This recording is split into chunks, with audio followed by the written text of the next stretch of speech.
আসসালামু আলাইকুম, সবাইকে স্বাগতম আমার নিউ ব্লগ ভিডিও। আমরা আছি সুন্দরবনের ভিতরে। এখন আমরা সুন্দরবনের একটা প্রাচীন প্রত্নতাত্ত্বিক স্থান, সুন্দরবনের ভিতরে একটা মন্দির আছে। আমরা অ্যাকচুয়ালি সেই মন্দিরের ভিতরে ঢুকবো এবং এই মন্দিরকে ঘিরে নানান রহস্য কিন্তু রয়ে গেছে।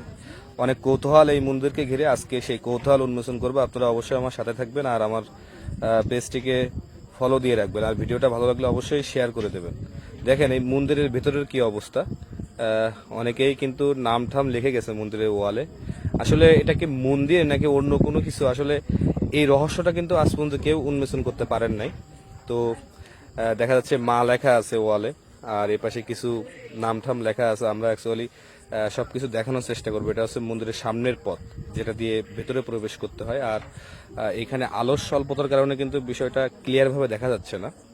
আর বহুত বছর আগের এই প্রাচীন মন্দিরটা, আর এটার কিন্তু কোনো সংস্কার এখন পর্যন্ত হয় নাই। তো ভাঙাচোরা সেই বিল্ডিংটা এখন পর্যন্ত সুন্দরবনের ভিতরে দাঁড়িয়ে আছে, অনেক বছরের নিদর্শন ঘিরে। অ্যাকচুয়ালি এই মন্দিরটা সুন্দরবনের একদম মাঝবর্তী, একেবারে সুন্দরবনের ভেতরের মধ্যখানে এই মন্দিরটা অবস্থিত। আর এই মন্দিরের ওয়ালের যে ইটগুলো এটা দেখতে পারে, এবং এইখানে তারা ভ্রমণের যে কৌতূহলটা আছে সেটা যেন পূরণ করতে পারে। অ্যাকচুয়ালি দেখুন, একজন লোক কিন্তু ছবি তোলার জন্য রেডি হয়ে আছে। আর এই এটার যে বাহিরের যে দৃশ্যটা, এটা আসলেই মনোমুগ্ধকর একটা দৃশ্য। আর এর কারুকার্যগুলো দেখুন, সুন্দর একটা কারুকার্য করা, বহুত বছর আগের এই প্রাচীন মন্দির। অনেক আনুমানিক বলা যায় 400 থেকে 500 বছর আগের মন্দির। আর এটা হচ্ছে একদম সুন্দরবনের ভিতরে।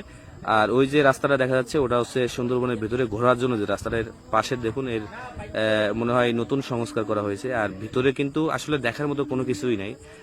ভিতরে মন্দির থাকলে তো অবশ্যই এখানে বিভিন্ন ধরনের শিল্পকর্ম থাকবে, বিভিন্ন মূর্তি থাকবে, এগুলো কিন্তু নাই। আর আগের পুরানো কিছু নিদর্শন কিন্তু এই ওয়ালের গায়ে আছে। দেখুন, এই যে আগের পুরানো কিছু নিদর্শন, এই যে জানালার যে ডিজাইনটা সুন্দর নিদর্শন করা 4 থেকে 500 বছর আগের।